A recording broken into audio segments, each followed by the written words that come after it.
The Corporate Alchemist Storytime, Grandma's Prayer and the Job Hunt. The Lord is my shepherd, I shall not want. He maketh me to lie down in green pastures, he leadeth me beside the still waters. He restoreth my soul, he leadeth me in the paths of righteousness for his name's sake. Yea, though I walk through the valley of the shadow of death, I will fear no evil, for thou art with me. Thy rod and thy staff, they comfort me. Thou preparest a table before me in the presence of mine enemies. Thou anointest my head with oil, my cup runneth over. Surely goodness and mercy shall follow me all the days of my life, and I will dwell in the house of the Lord forever. I can hear her praying it like it was yesterday.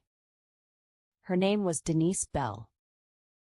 17 years old, high school diploma in one hand, classified ads in the other. Full of fire, full of faith, and no idea how hard it would be to find that first job. It was the early 70s. Bell bottoms, minimum wage, no internet, no resume templates. Just your name, your charm, and how well you could shake a hand and smile. Denise had spunk, the kind that made you believe she'd be somebody one day. But after a month of walking miles to storefronts, hearing "we'll call you" with no return, and watching her mama stress over overdue bills, that spunk started to crack. She came home one afternoon, shoulders heavy, lips quiet. Her grandmother, Miss Inez, was sitting on the porch with her Bible in her lap and a glass of iced tea in her hand. She didn't say what's wrong. She already knew.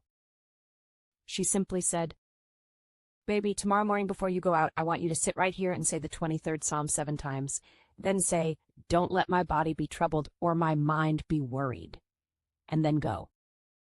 Denise rolled her eyes just a little, but she trusted her grandma's prayers more than anything else on earth. So the next morning, she woke up before sunrise. She put on her good church shoes and sat on the front step, reading the 23rd Psalm with tears in her throat, 7 times. And at the end, she whispered, just like Miss Inez said, "Don't let my body be troubled or my mind be worried." That day, she went out like usual. Filled out applications at the hardware store, the cleaners, the city office downtown. Nothing new, no big moments, just the routine. But that evening, before she even changed clothes, the phone rang. "Is this Miss Denise Belle? Can you come in tomorrow for an interview? We'd love to speak with you about a position." And then another call. And another. By sundown, she had 3 interviews lined up, the most she'd ever had all at once. She looked at her grandma like she'd just witnessed a miracle. Miss Inez just smiled, didn't gloat, didn't shout. She just took a sip of her tea and said, "Some doors don't open until you open your mouth to the word." Now maybe it was coincidence. Maybe the universe just moved that day. But if you ask Denise Belle, or me, we know better. Because when your body is tired, when your spirit is worn, and your efforts don't seem to be enough, sometimes it takes the faith of somebody who already survived it to call in what belongs to you. That day changed everything. Denise went on to get a clerical job that grew into a supervisor role, then later a career in finance. But it all started with a psalm, a whispered prayer, and a grandmother who knew how to talk to God. I'm the corporate alchemist.